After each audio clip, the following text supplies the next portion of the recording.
Are you worried that AI is making you obsolete?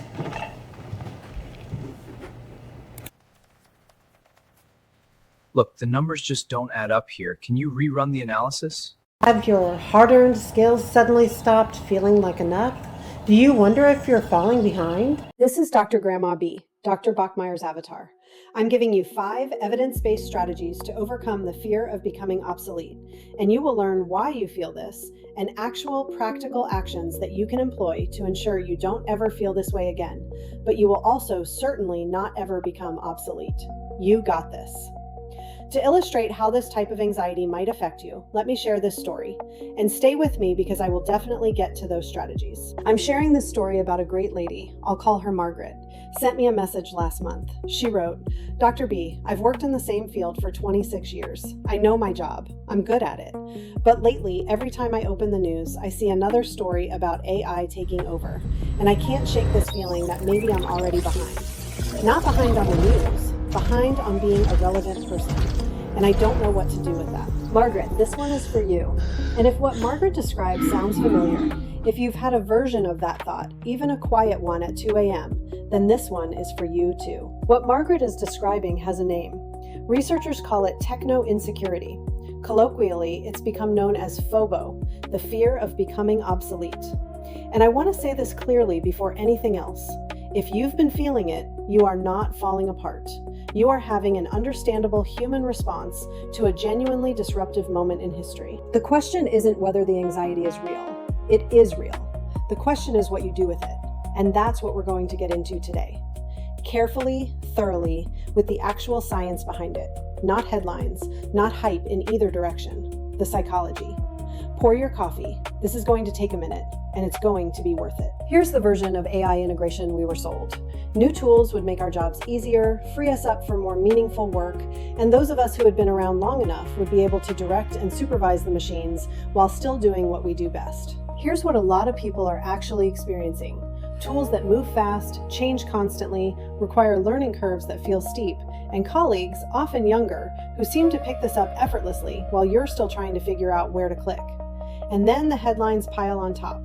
Jobs eliminated, industries automated, skills rendered obsolete overnight. And even if your specific job is not actually at risk, even if, rationally, you know you're fine, the psychological effect is real. Yam and colleagues documented this in a study across 6 different research designs. Simply being exposed to information about automation was enough to increase workers' sense of job insecurity. The threat didn't have to be direct. The perception was sufficient. So if you've been scrolling the AI news and feeling progressively worse about your own place in the world, that's not irrational. That is your nervous system doing exactly what nervous systems do when they detect ambient threat. It's also something you can work with. That's the whole point of today. Let's go a little deeper, because this fear has a structure to it.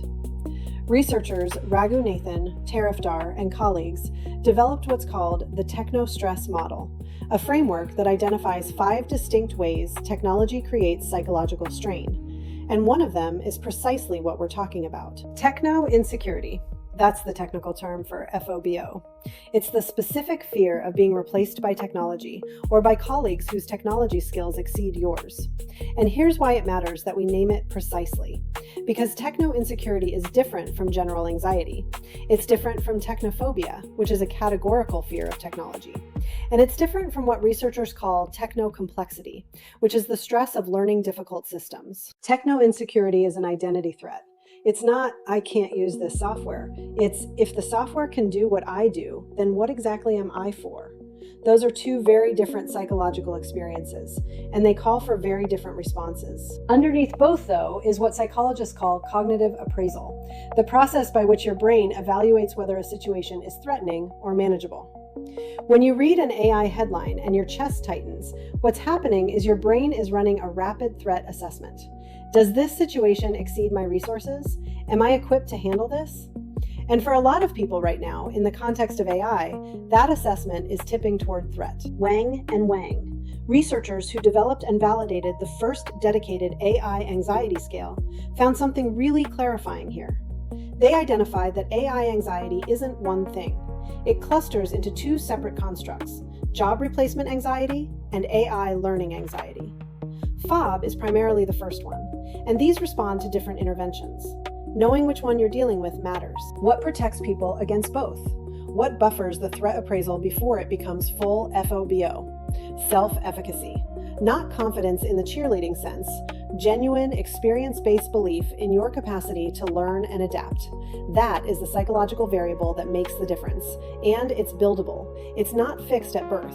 We come back to this. Let's look at what the peer-reviewed research actually shows, because this is where the conversation gets genuinely useful. Yam, Tang, Jackson, Su, and Gray, a research team that conducted 6 separate studies on robot exposure and workplace psychology, found that workers who were exposed to robots, or even just information about automation, consistently reported higher job insecurity. And that insecurity led downstream to burnout and what they called maladaptive workplace behaviors, things like decreased engagement, increased incivility, withdrawal. But here's the crucial piece. They also tested interventions, and one of the most effective was self-affirmation, remembering who you are, what you've built, what you've done. It measurably buffered the threat response. Chang, Zhang, Kai, and Guo, publishing in 2024, studied the mechanisms by which AI-driven technostress affects employees. They found that when technostress operates as a challenge stressor, it can be channeled productively. But when it tips into hindrance stress, engagement and adoption intention drop sharply. Technical self-efficacy was the key moderator.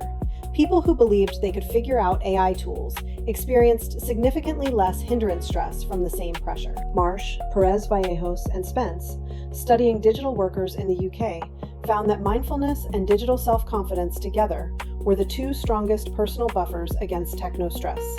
Not age, not prior technology experience, not technical training. Mindfulness practice and confidence in your ability to manage digital tools. Both are things you can cultivate. And for those of us in the life-experienced adult category, which is most of Dr. B's community, Kim, Fredolino, and Greenhow did a scoping review specifically on technology anxiety in older adults, published in Educational Gerontology. They found that the anxiety comes primarily from 3 things: fear of making mistakes, low perceived competence, and internalized negative expectations about aging and technology. All 3 of those are learned. None of them are fixed. That's the most important thing I can say to you from the research. FOBO is real, it is measurable, its effects are genuine, and it is addressable. It responds to specific interventions. That's what Section 7 is built around. Let me tell you about Sandra. She's 58 years old. She's a project manager at a mid-sized marketing firm in Columbus, Ohio, and she has been doing this work for 22 years. She is genuinely good at it. She can read a client before they finish their sentence. She knows which team member is about to hit a wall before they do. She has turned more vague, creative briefs into functional plans than she can count. About 8 months ago, her company introduced an AI project management tool. It auto-generates timelines, drafts meeting agendas, tracks deliverables, flags risks. Her team loved it. The younger members adopted it in about 2 weeks. Sandra spent those same 2 weeks trying not to let anyone see how lost she was. What she noticed was that the fear wasn't really about the software. It took her a while to identify that. The fear was the thought she couldn't say out loud in a staff meeting. If a tool can do what I do, then what exactly am I for? That question, that identity question, is FOBO at its most clarifying. She didn't have a dramatic transformation. That's not how this works. What she had was one lunch. She asked a younger colleague, not to appear capable, just to genuinely understand, to walk her through the tool. What she discovered over about 40 minutes changed how she held the fear. The tool was very good at administrative scaffolding, very efficient at generating the skeleton of a project plan, and entirely useless at everything Sandra was actually valuable for. It couldn't read the tension in a client's silence. It didn't know that a particular vendor relationship needed rebuilding before any project plan would even matter. It had no sense of the human dynamics that determine whether a plan succeeds or gets quietly buried. By the end of that lunch, FOBO hadn't vanished. Sandra still felt the anxiety, but it had context now. It had a more accurate picture attached to it. And something small but significant had shifted. She had stopped outsourcing her own irreplaceability to the tool's judgment of her. She had gone in and found out for herself. That's the movement, not cure, not transformation, just from abstraction to contact with the real thing. Context is where paralysis begins to become motion. Here's the part I have to tell you, because I wouldn't be doing you any favors if I skipped it. Some jobs are going to change significantly. Some roles that exist right now will look meaningfully different in 10 years, or won't exist at all. That's not AI panic hype. That's historical pattern. It happened with automation and manufacturing. It happened with the internet. Disruption is real. What is also true, and this is where the research is very clear, is that what gets displaced is rarely irreplaceable human contribution. What gets displaced is the repeatable, high-volume, rule-following part of a job. The part of your work that requires reading people, making judgment calls in ambiguous situations, building trust, navigating complexity, creating something genuinely new, that is not going anywhere. Not because it's sentimental, but because it's genuinely outside what current AI does well. But here's the honest part of the bitter medicine. You do have to stay engaged. Avoidance is not neutral. The research on FOBO is very clear that avoidance, staying away from technology, refusing to learn new tools, withdrawing from professional development, accelerates the very obsolescence people are afraid of. The fear, if you act on it by retreating, becomes self-fulfilling. I'm not saying you have to love AI. I'm saying you have to stay in contact with it, on your terms, at your pace, with deliberate intention. The people the research shows are most protected are not the ones who are most enthusiastic. They're the ones who stayed curious enough to engage. Curiosity is not the same as compliance. You're allowed to be skeptical. You're allowed to think some of this is overhyped, because some of it is. You're just not allowed to stop looking. Okay, here are 5 specific, research-grounded strategies. These aren't things to add to your to-do list and forget. Real quick, these are real strategies that work. However, this video is for educational purposes only and is not a substitute for therapy with a professional clinician. Pick one, start there. Strategy 1, name it, don't tame it. When the anxiety surfaces, reading a headline, sitting in a meeting, noticing a colleague use a tool you don't know, name it explicitly. Say, this is FOBO. This is my brain threat assessing a real uncertainty. It does not mean I am actually obsolete. The research on cognitive labeling shows that naming an emotion precisely reduces its neurological charge. Yam and colleagues found self-affirmation, a close cousin, was one of the most effective buffers they tested. This is your version. Name the fear, then name one thing you know how to do that AI cannot replicate. Do both, every time. Strategy 2.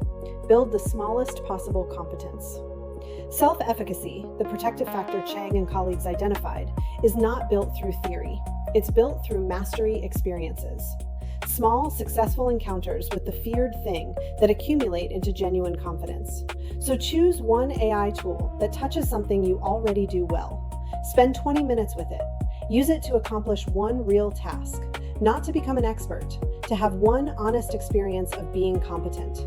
That experience changes the threat appraisal the next time you encounter the subject. Strategy 3, curate your information environment. Marsh and colleagues found that unmanaged exposure to digital threat information directly amplifies anxiety. Chang and colleagues found that when AI technostress shifts from being a challenge to being a hindrance, it shuts down engagement entirely. The practical translation? Audit what you're reading about AI. One balanced source, maximum 15 minutes a day. The rest of that time, use it for strategy 2. Replace one doom scroll session this week with one deliberate small competence experience. You will feel the difference. Strategy 4, inventory your irreplaceable assets. Yam and colleagues found that FOBO is amplified by narrow threat perception. We overestimate AI's reach and underestimate the breadth of what we actually contribute. The antidote is explicit inventory. Write down, on paper, not just in your head, 10 things you do that require accumulated human experience. Reading a room, making a judgment call in an ambiguous situation, building trust with a difficult person, creating something that requires genuine original intention. Kim, Fredolino, and Greenhow found that making this visible, not as consolation, but as genuine competitive advantage, meaningfully reduced technology anxiety in older adults. This isn't a pep talk. This is an accurate accounting. Strategy 5, anchor in routine and community. Marsh and colleagues identified mindfulness practice as one of the most powerful personal resources against digital anxiety, not because it's trendy, but because it reinstates present moment anchoring. The felt sense that you exist and have worth right now, independent of the uncertain future. Build one mindfulness micro practice into your existing routine. 2 minutes of intentional breathing in the morning, 5 minutes of writing what you appreciate about today. And separately, identify one person with whom you can have an honest conversation about FABO this week. Not complaining, processing. Kim, Fredolino, and Greenhow found that social connection directly reduced technology anxiety in older adults by countering the isolation in which this fear grows. You are not the only one carrying this. Find the person who isn't either. Let me bring the research together because you deserve to know exactly where these recommendations come from. Yam, Tang, Jackson, Su, and Gray, publishing in the Journal of Applied Psychology, demonstrated across 6 different research designs that exposure to automation technology reliably elevates job insecurity and its downstream harms. Their key takeaway for us? The threat response to AI is real and measurable, and self-affirmation is a proven buffer. Marsh, Perez-Vallejos, and Spence in PLOS One studied working adults and found that mindfulness and digital self-confidence are the strongest personal resources against techno-stress. The takeaway? Inner practice matters as much as skill acquisition. Kim, Fredolino, and Greenhow in educational gerontology specifically studied older adults and found that technology anxiety stems from fear of errors, low perceived competence, and internalized age-related expectations, all of which are changeable. The takeaway?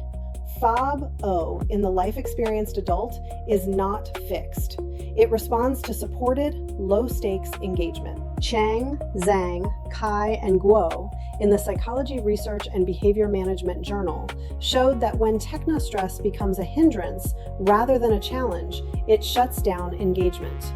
The takeaway: managing the stress level is not optional. It determines whether you stay in contact with the very thing you need to learn. We've covered a lot today. The psychology of FOBO, why the fear makes sense, what the research actually says about what helps, Sandra's story, 5 strategies you can use this week.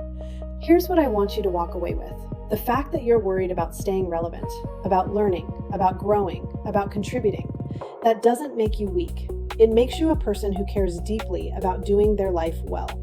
That is the raw material of everything that's going to carry you through this. You don't have to love AI. You don't have to become an expert. You don't have to pretend the disruption isn't real. You just have to stay curious enough to stay in contact with what's changing at your pace, on your terms, with the full weight of everything you've built behind you. If this resonated, if something landed today, I'd love to hear which strategy you're trying first. Drop it in the comments. I read every one. And if someone in your life is carrying this fear quietly, share this video. Sometimes the most powerful thing is just not being alone in the anxiety. Full disclaimer is posted in the description. You've got this.